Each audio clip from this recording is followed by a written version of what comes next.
So first of all, I would like to thank everybody for attending this roundtable today.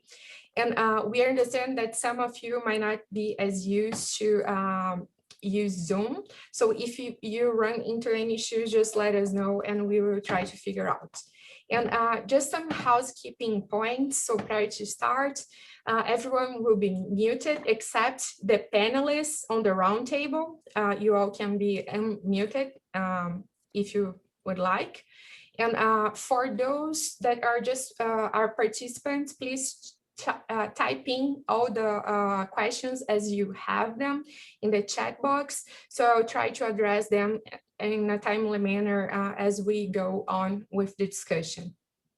So this meeting is being recorded and will be available on our YouTube and Facebook pages later.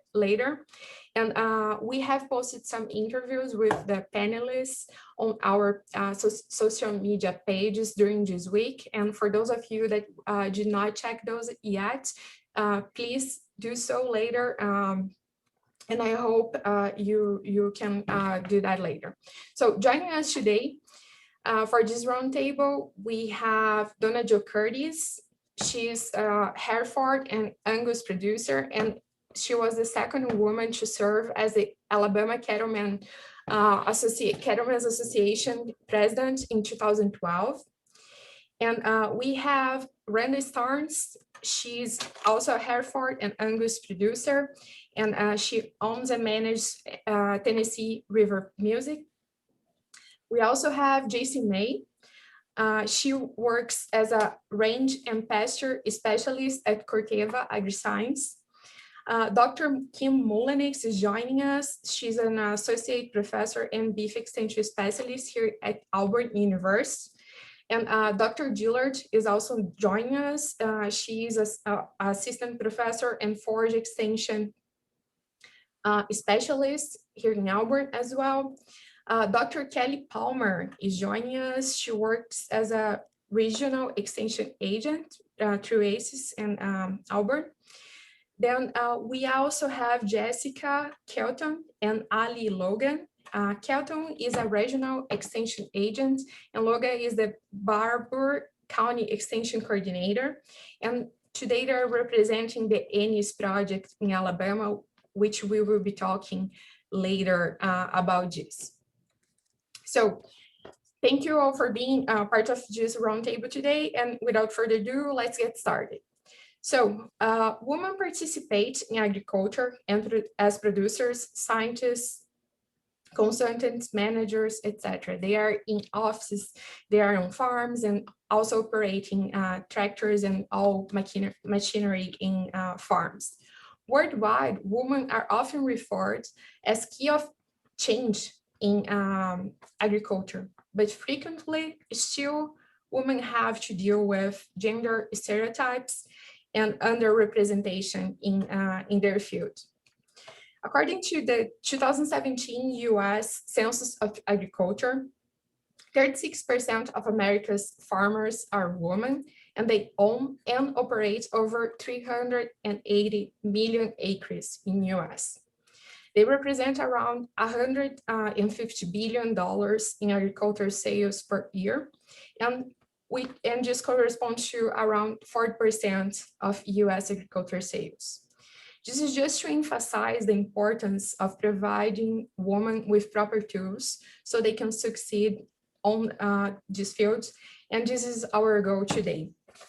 So just to open the conversation, I would like to start with the question, can you talk about a time you overcame a challenge in your profession, and what did you learn from it, and how other women can benefit from your story?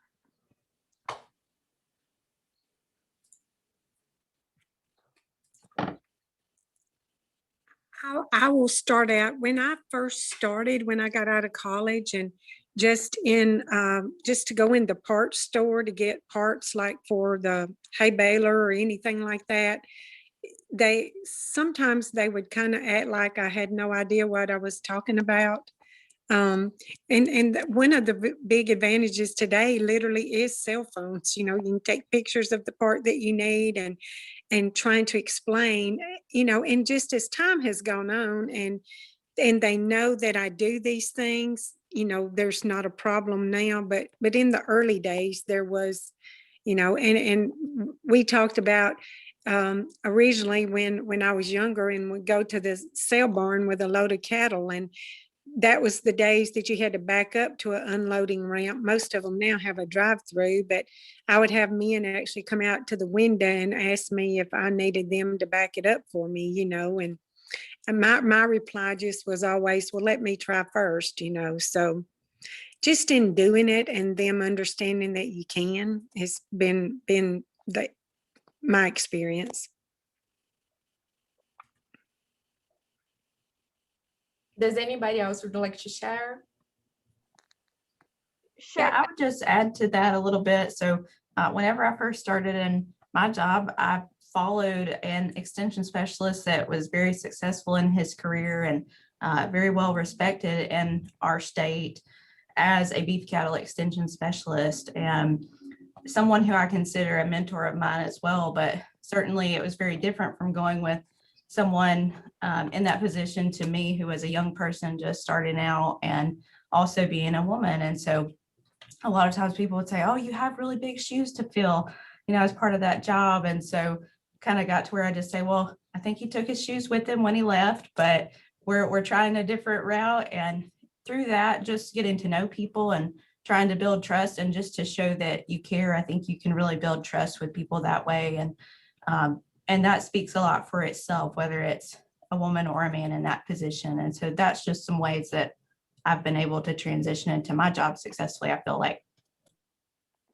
Yeah, I will mimic what Kim says, coming after a well-respected person, male, who was in my role before. And I think for me, a lot of it is not just being female, sometimes it's also age. And so being able to partner with a rancher on their farm and be able to make the right, you know, recommendation or tell them what species they're dealing with. I think, like you said, Kim, it just takes one time to really like help them and earn their trust. And once you do, and they know you actually really care, you'll have a rancher or a customer for life. So I think it's all about saying, and what I learned the most from that is they say you have big shoes to fill. And I always thought, man, I need to be just like David Rich, or I need to do things that he does. But then I realized I'm not him. I'm Jacee May. This is what I have to bring to the table, and learn like you can do things different and maybe even better than maybe that person did before. Just bring a fresher perspective. So like, just be confident in who you are, and be kind and really care about what you're doing. I think that goes a long way.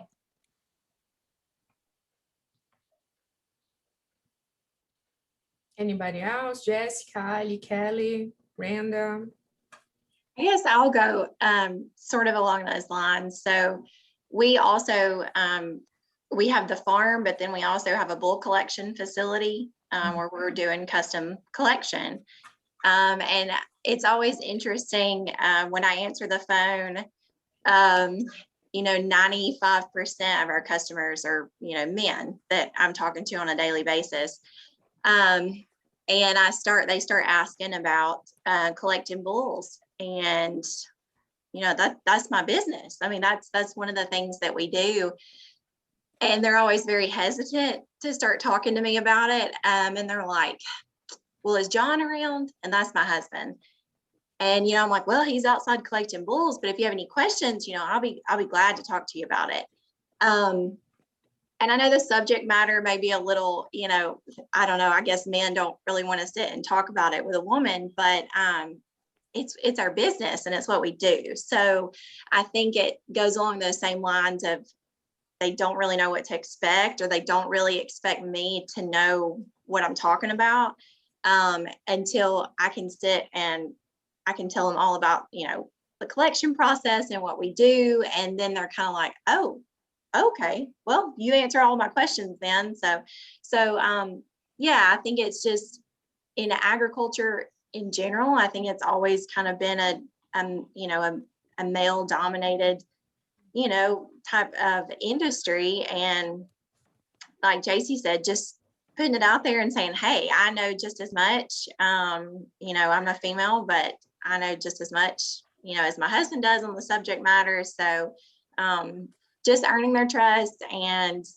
letting them know, you know, you do know what you're talking about. But yeah, it's always an interesting subject matter for men to, to call the bull stud and talk about.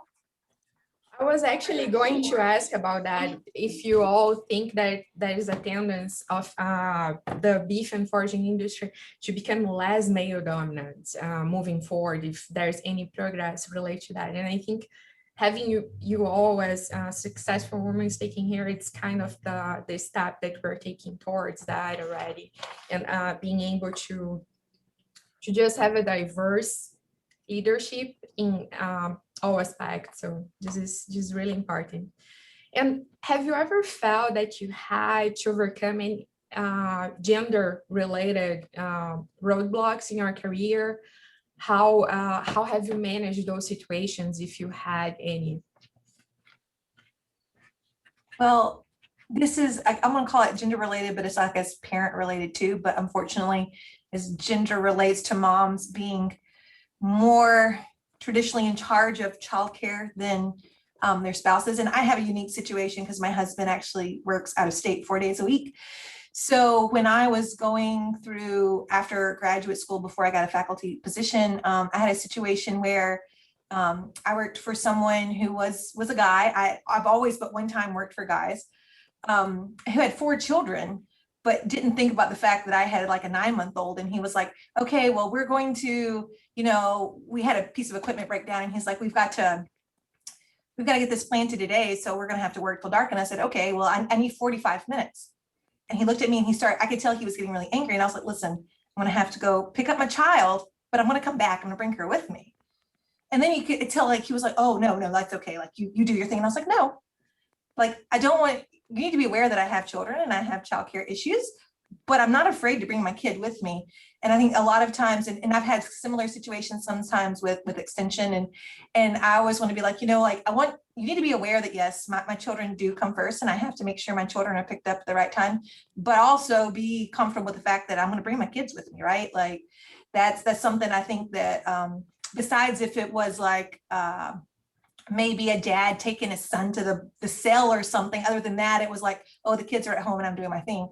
So one of the roadblocks I would say is the idea that, you know, sometimes you got to cart your kids with you because you don't have a choice, or that you need to rearrange your schedule because you have to deal with childcare issues. And I don't feel like guys, I see people in ag that have like I work with several men that had like 4 and 5 children, but they never worried about it because their wives were at home taking care of their kids, right? So for me, that's a big thing that I struggle with, and I have dealt with roadblocks and still do, right, with 2 kids. So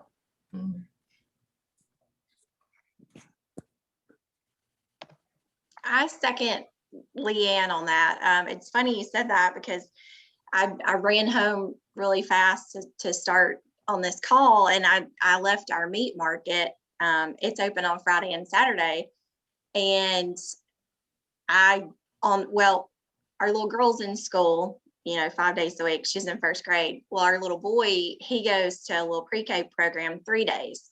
So then the other 2 days, you know, when I'm working, I always have to worry about, okay, I'm taking him with me, I'm doing this, I'm doing that. And so he was over at the market with me. Of course, he's wild, out running in the pasture behind the market. But it is, you know, it's like you wake up in the mornings, and that's the first thing I have to sit. You know, I have a wonderful husband and very supportive, but I think just as a woman, it's just our thing, you know. And so on top of doing the daily chores and on work and things that we have to get done, you know, we're having to worry about, okay, who's going to take care of the kid, or who's going to watch the kids, you know, like I'm doing the Zoom call. I could have them running around in the background, but so yeah, I think that's definitely a thing that men just in general, I guess, just don't have to worry about on top of working, for sure.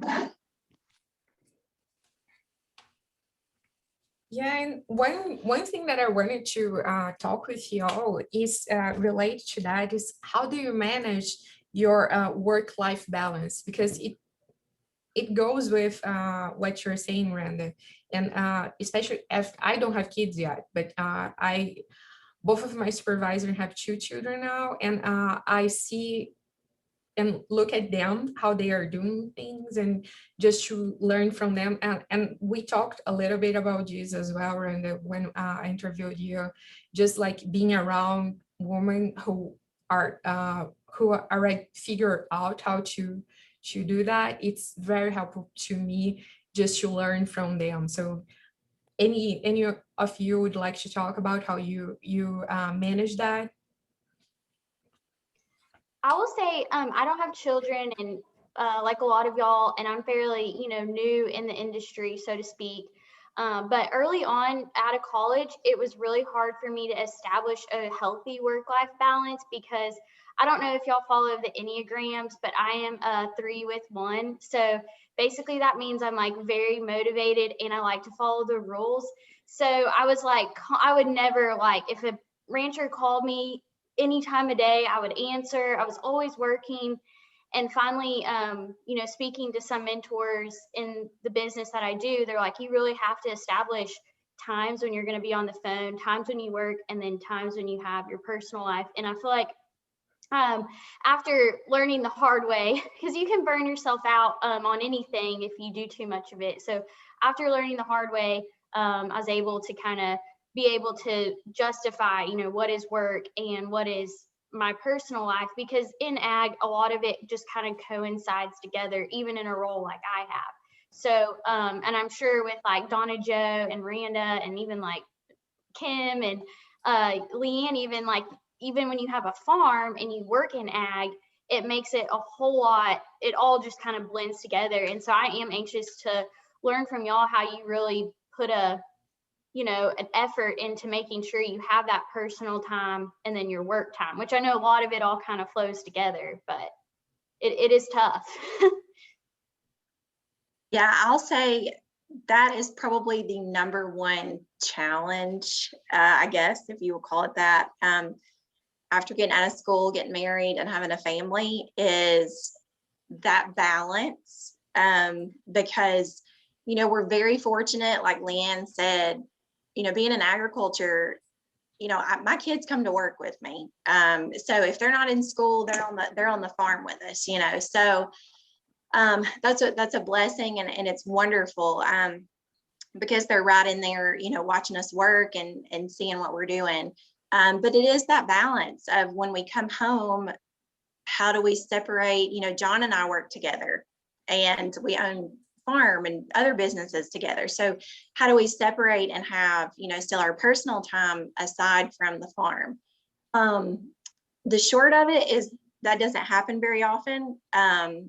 But I guess for us, it's just the kids get to see, we sit down and we talk and we're working out different problems that we're having on the farm. And so the kids getting to see that, and I'm all about raising my kids on the farm. And so I guess they love it. They're sitting there and they're like, what are we doing?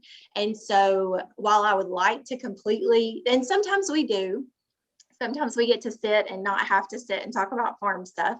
But they love it too. And so I think it's important to share with them, what we're doing and challenges that we're facing, and they can kind of see how we're, finding solutions and working out these problems. And so it is, I feel like I've finally kind of found that balance of, work and still having family time. But that's the beauty of agriculture, is being able to have our family time while we're at work. So I will say that's a big blessing for us. But that is probably the biggest challenge that I've faced, is like you said, John's phone will sometimes ring at 9 o'clock at night and he's just like, I can't, and before he would stay up and talk, and he's just like, I can't, I'll call him back tomorrow. So, but it's finding a balance. And I think that balance is different for everyone. But you just kind of have to find what works for you. I agree 100%. When, of course, we have twins, and when they were little, I literally mounted old car seats on the four-wheeler to check cows and stuff. I mean, they had little snowsuits, and they just went where I went. They rode the tractor with me, and it was tough with two a lot of times. And I've kind of laughed and said that as far as for in my house, if it doesn't get done by 8 o'clock in the morning, it won't get done that day unless it's like after dark or something. But I just love the outdoors. And even though my kids always went with me, we tried to make it fun. You know, some days, some of it's just not fun, but it's just real life, and they just learn life lessons being there. And to me, there's really no better way to see God's creation and just, the life and death part of it. I mean, you have these favorite cows that for some reason die or you have to sell. And it's just, I'm not sure it can ever really be a balance. You just have to love it. It has to just be in you, I think.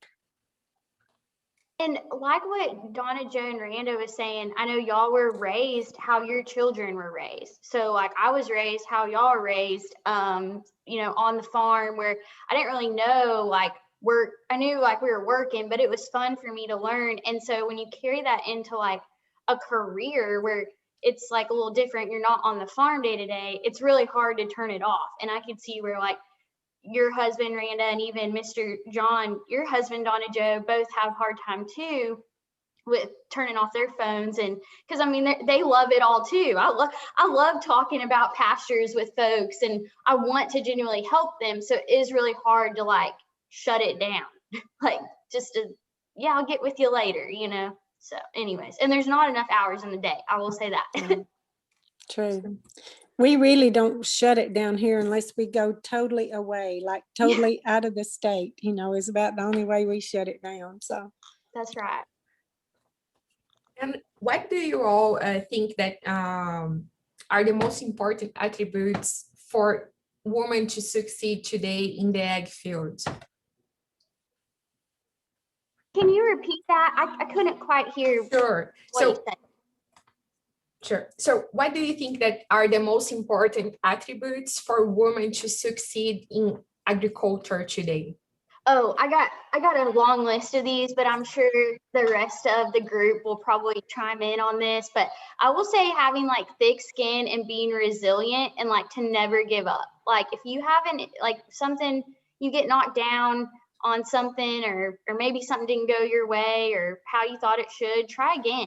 And if you have if it's gender related or age related in a situation like Donna Jo said, well, let me try, let me show you, and being able to not be offended if someone asks about, when are you going to have babies and stuff like that. I mean, it's honestly like the folks we deal with on the daily basis, a lot of them are like my dad. So I just kind of take what they say with a grain of salt, and I know that's how they were raised too. And so just being able to have thick skin and try again and not take anything too personal, I think is just a few attributes you must have if you want to be a woman in ag, I think, and succeed. Jacee May stole my word. I was going to say resiliency. Yeah. From both perspectives, both dealing with I'm going to call it creative criticism, but sometimes it's not worded, in my opinion, as creative criticism, but also resiliency to know that just because someone taught you, especially if it was a man, to do something one way, that's not the only way to do something. And sometimes as a woman, as someone who may not be as strong, like when I feed cows, it doesn't look like how my brother and my dad feed cows because I can't, carry 3 bags of feed, right? So resiliency from both perspectives to me is the most important attribute. I mean, I think if you're knowledgeable and you work hard, it really doesn't matter what gender you are. People are going to respect you. Like Kim said, I mean, when Rankins left and Kim took over, those were big shoes. That had nothing to do with him being a man. It had to do with his knowledge base and his relatability to the people he was talking to on a daily basis. That's going to be the same way for Kim when she leaves. I mean, those are going to be some big shoes to fill. So I think it's about your knowledge and what you bring to the situation. And that's what matters.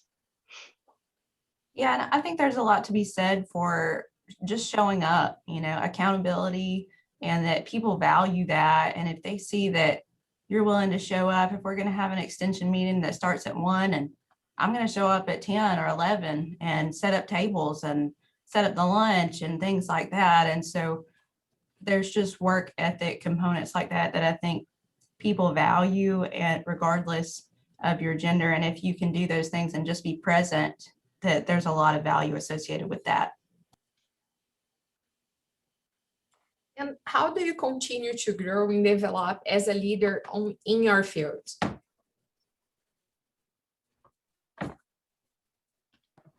I think for me, one of the things that I've really had to work on is completely stepping out of my comfort zone.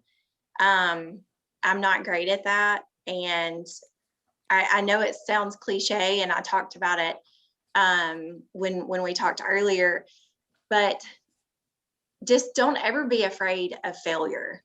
Try something new. If you're willing to work hard enough and you're really passionate about something, go for it. I've done this a lot since I've been out of school.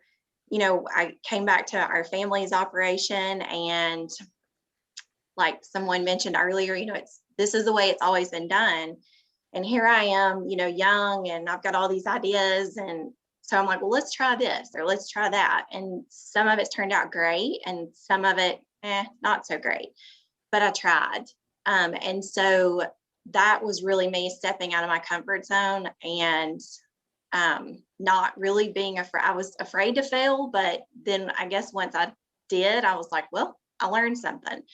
And the other night, I heard this quote. It said, if you win, you win. If you lose, you learn. And I've won some and I've learned a lot.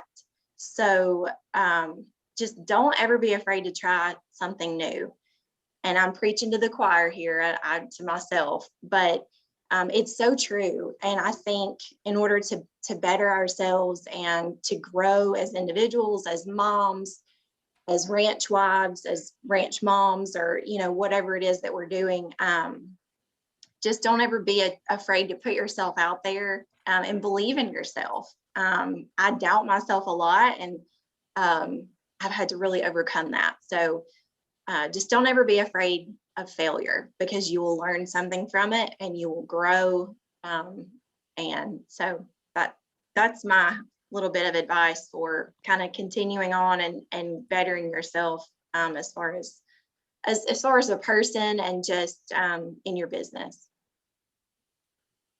I agree 100%. And I just think when you have a passion for it, that it just comes through. Other people see that.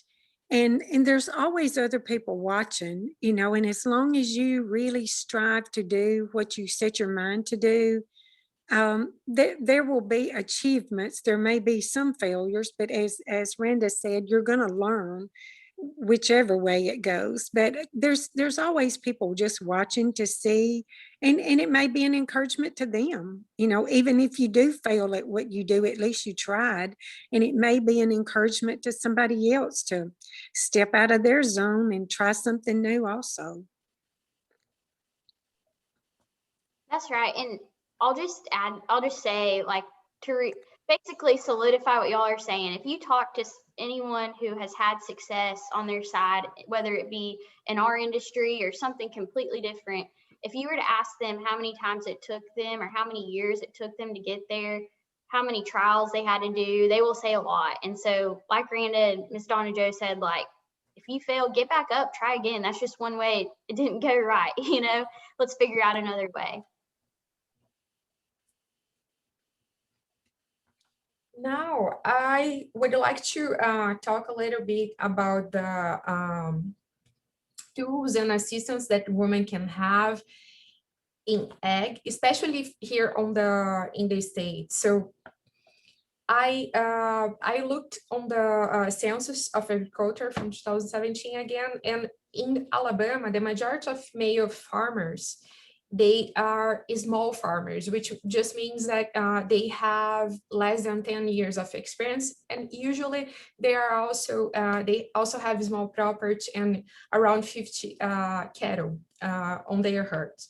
So I just want to ask, what are the assistance programs and workshops, etc., that you are aware that they could offer some support for those women that are starting on the business or even wanted to expand?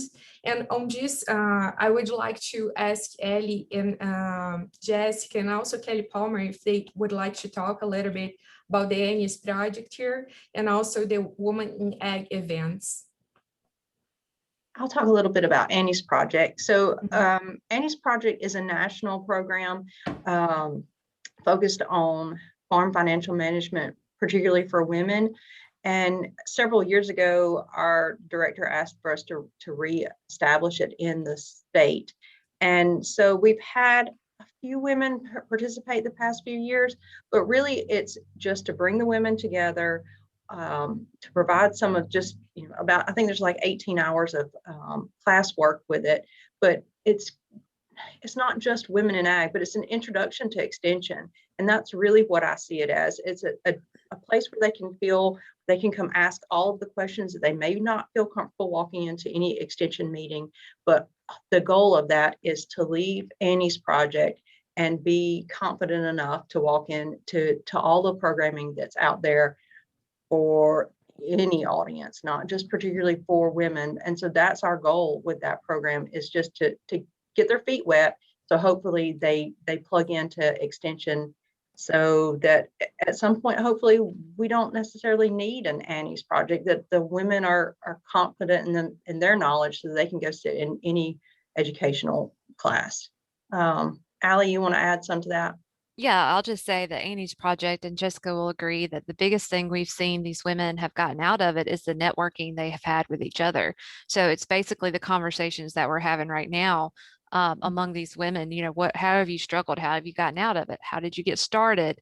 And just sharing those experiences has really been the meat of these meetings. So that's one of the good things we get out of it. But, we teach them QuickBooks and give them all those lessons. But I think the networking is probably the biggest thing we see. And I think that's with any of us. We're social bugs. We like to talk to each other and figure out what's going on. And the work-life balance is always something that comes up. How do you handle your kids? What do you do with them while you're working? So basically, it's these conversations that we have over maybe a 3-4 week period. This year, we've done them a little differently. So we hope that maybe in the future, we can get more women involved. And out west, Annie's project is really solid, and I hope we can get that here in the South. And I mean, women in ag is very similar to that. It's just more focused on women and beef cattle production. So we do a lot of hands-on type activities, how to drive a tractor, how to change implements, how to change implements where you have to hook up to the PTO, making it easier for them to understand how to do that. I mean, moving hay, general farm related activities, hooking up and driving different types of trailers. And then we usually try and run some cattle through a working facility, teach them kind of just the basics, the same way we would do in any type of extension programming, like your point of balance, running, how animals move, going over some facilities, what makes animals move better through different facilities and why. Then they do usually give some vaccines and things like that, just some general beef production basics. And kind of along what Jessica said, trying to get them where we can plug everybody in to our traditional programming. And when they start that, I mean, maybe make them feel a little bit more comfortable that they've already been through and know some of these basics that they might not have wanted to ask someone else. This gives them an opportunity to do that. And I think the relationships, like Allie was talking about, have been probably the biggest impact that we've seen. These ladies come through, they're an active audience. They want to learn, and then they want to know, hey, what's coming next? And that's honestly for us a really fun audience to work with, because then we can come up with programs in the future and get them involved in our local areas. And I'll add a little bit more. I've been surprised. I guess I take it for granted that I know what FSA and NRCS and those government programs do. But when we're talking to these women and we're introducing these agencies that have programs for women and for farmers, a lot of them are not aware of those programs. So it's given awareness there as well. And have you noticed that they follow up between those small groups that you worked with in a given time, and they follow the other people mentorship? Were you able to see those relationships being constructed there and following up over time as well? I think so. Yeah. And I mean, a lot of the ladies that come through actually become, personal friends and didn't know each other beforehand. They'll travel to see each other's operations and learn and look at what they have going on. And that's kind of a unique side of it that we don't normally get from extension programming. It's kind of one of the rewarding things about that program for me and why I've kept it going, because it is really fun to see those relationships form. That's awesome. And just going back to some of other questions, more general, what were female role models or mentors that made some difference on your life, especially on your earlier career?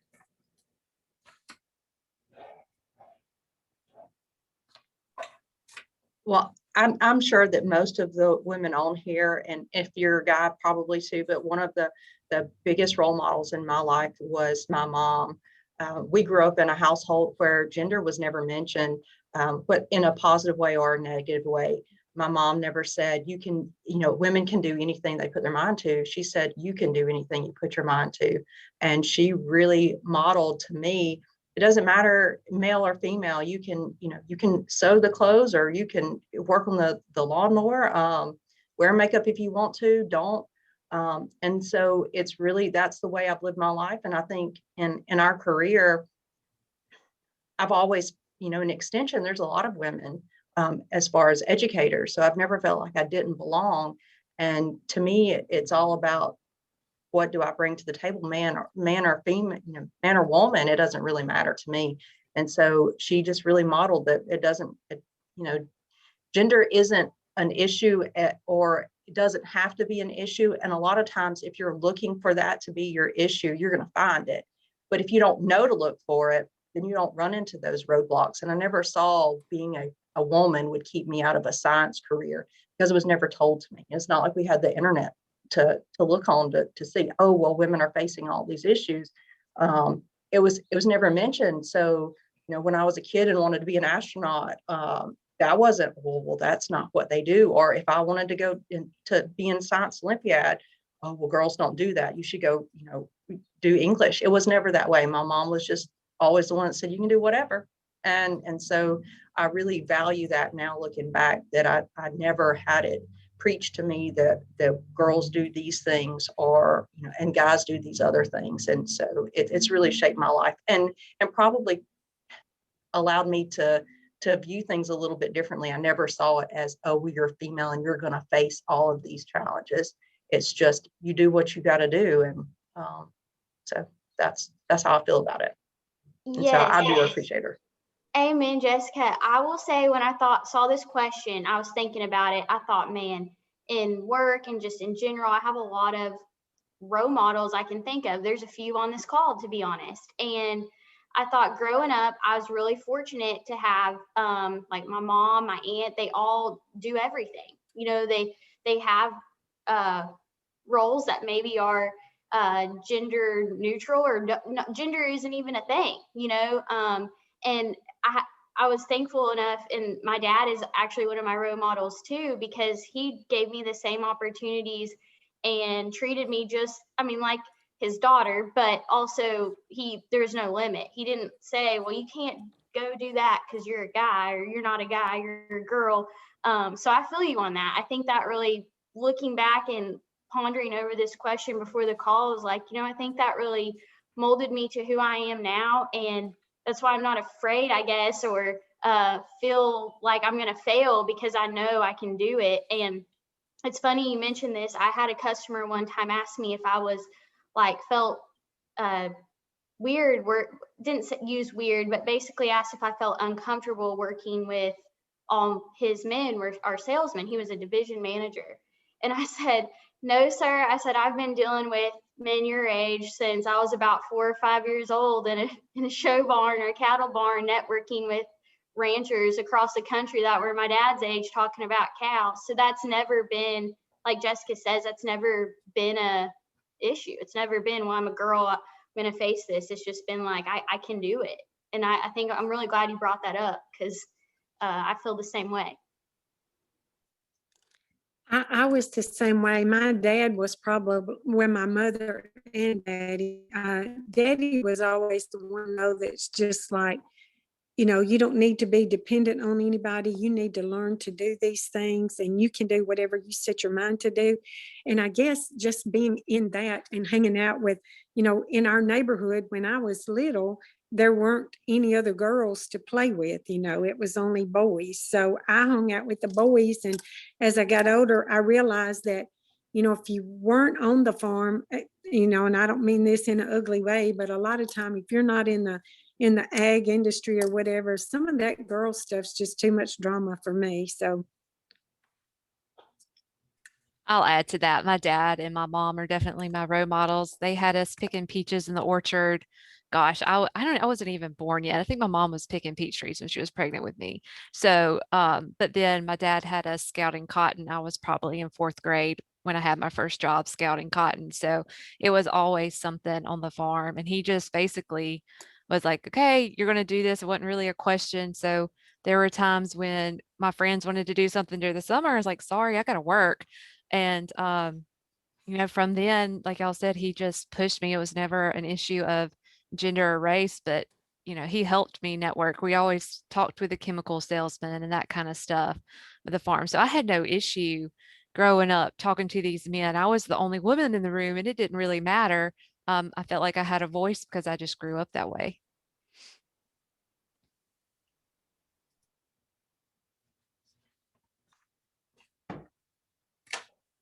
Do you all think that there's anything that our I don't know, the industry or even academic institutions or the government could do to help inspire more women to go to become ag professionals?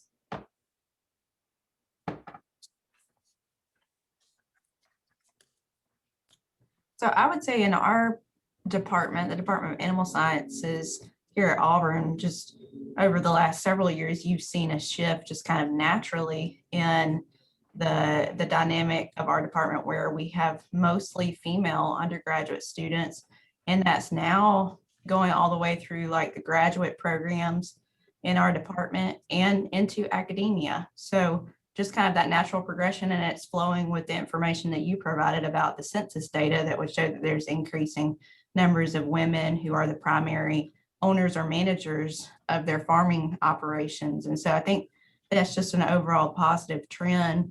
But if I had to think of something to encourage women to be part of animal sciences or agronomy as part of that field to study in that area, I think that 4-H is a big tool for us to engage with people at a young age and teach them not only the value of agriculture, but what can you uniquely provide to agriculture and why is it important? And really getting engaged in those youth programs, I think, is the place where we start to bring people into the fold and encourage them to ultimately become majors in agriculture. So although that could apply to both men and women, I think that having that time at a young age is very important to get people engaged.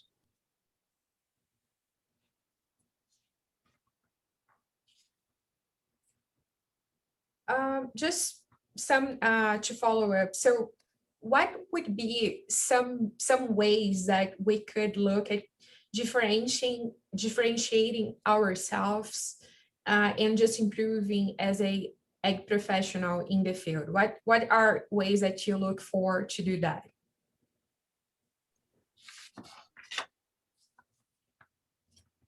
So I will say, like with our company, I've been able to help peers and people coming up in roles like mine as a territory manager, being able to train new hires.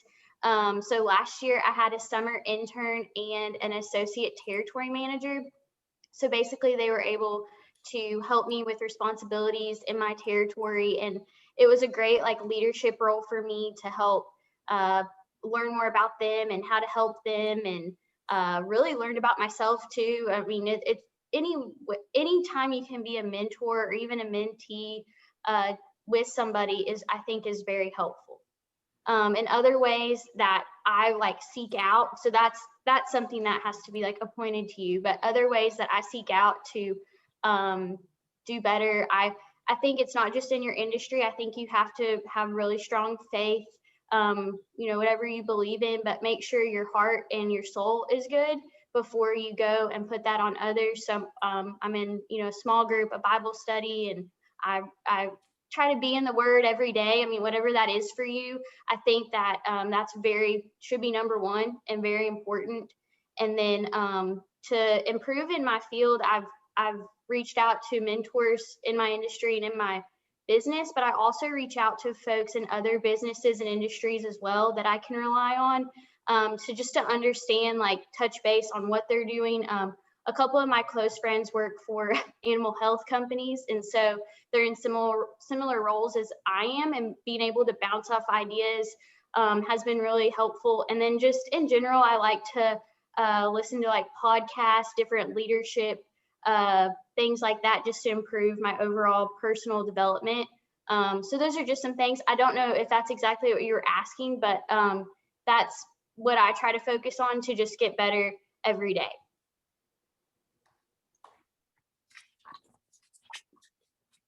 Thank you. And just to finalize for today, I would like to ask the panelists to share what would be an advice that you can give other people here hearing you, and just especially for those that are starting in the egg industry now. What would be an advice that you would leave us today? To me, the most important advice is surrounding yourself with good people, be that at work or outside of work, kind of like Jacee May was talking about. Until you're good with yourself personally, sometimes that can make you struggle at work. But surrounding yourself with people who are are well respected, seen as leaders, no matter what their role are, both personally and professionally, those traits tend to go off of them and come to you.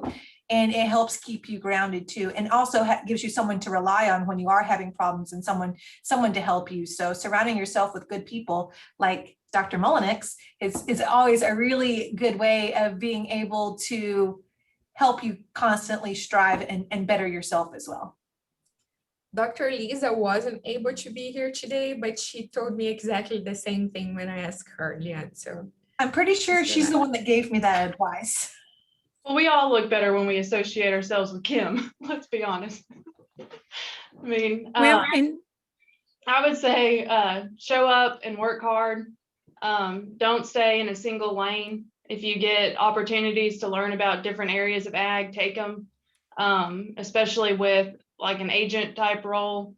We get all kinds of questions. Having a broad background is really important. So don't just stay in a single lane. Try and get out there and learn as much as you can.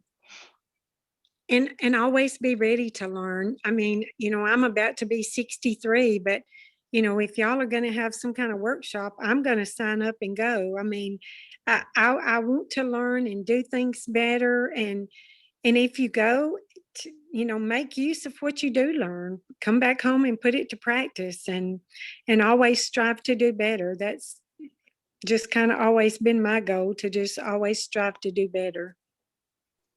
I'll share a piece of advice that, well, really we'll give credit to Charles Swindoll ultimately, but this is something my dad and I have always talked about growing up, and it's life is 10% what happens to you and 90% how you react. So it's all about your attitude, and I think it goes along to what everyone's saying. You know, you got to have the right attitude to strive to do better and to do good in your life and in your career. So I guess my little tidbit of advice would be kind of what I said earlier, as far as don't ever be afraid to try something new, because you don't ever know. And just how we've all been sitting here talking, you know, step out of your comfort zone, learn something new. And I think it's so important for women in ag, I mean, anyone, but just like y'all were talking about earlier about our network. I absolutely love following different women on social media. Some I know, some I grew up showing cattle with, some I've never met before. And I love it because, you know, when I'm kind of in the thick of it, or you know, we're having a bad day on the farm or stuff's not going right, you know, I'll get on there and it's like they're right there with me. Like they're having the same stuff go wrong. They're in the same situations. And I'm like, wow, it's so nice to feel like I'm not alone in this.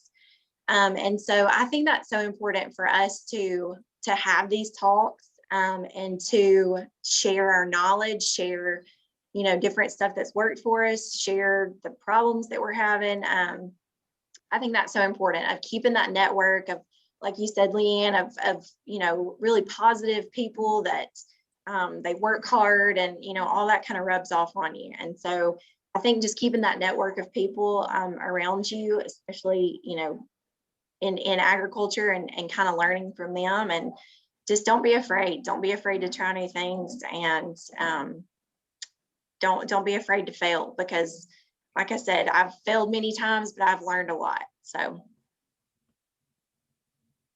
I think just approaching things with a service attitude is important, and that is something that's well received by people when they see that you are coming into a situation with the attitude that I'm here to help you, and I want to know more about you because I genuinely care and I genuinely want to help you.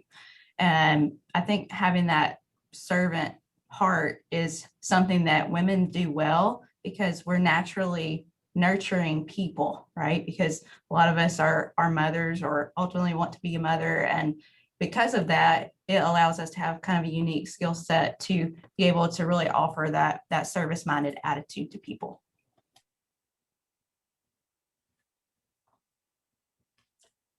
Okay, thank you so much. With that, I would like to thank all the members of the Roundtable and everyone else that participated today. And we had a very productive time, and discussing your experience and sharing all these stories. And I hope these stories have inspired everyone today to go be the change that we want to see in our field, and encourage others, and provide mentorship and shared experience as well. And we will be sharing, like I said, we will be sharing just recorded roundtable later on our social media. And I hope everyone else can join us on later events, either virtual or in person. We will have other events coming in the extension program, because now we are finally allowed to. So we are really excited to be able to hold them soon. And thank you so much, everyone, for joining us today. And I hope everybody has a wonderful day.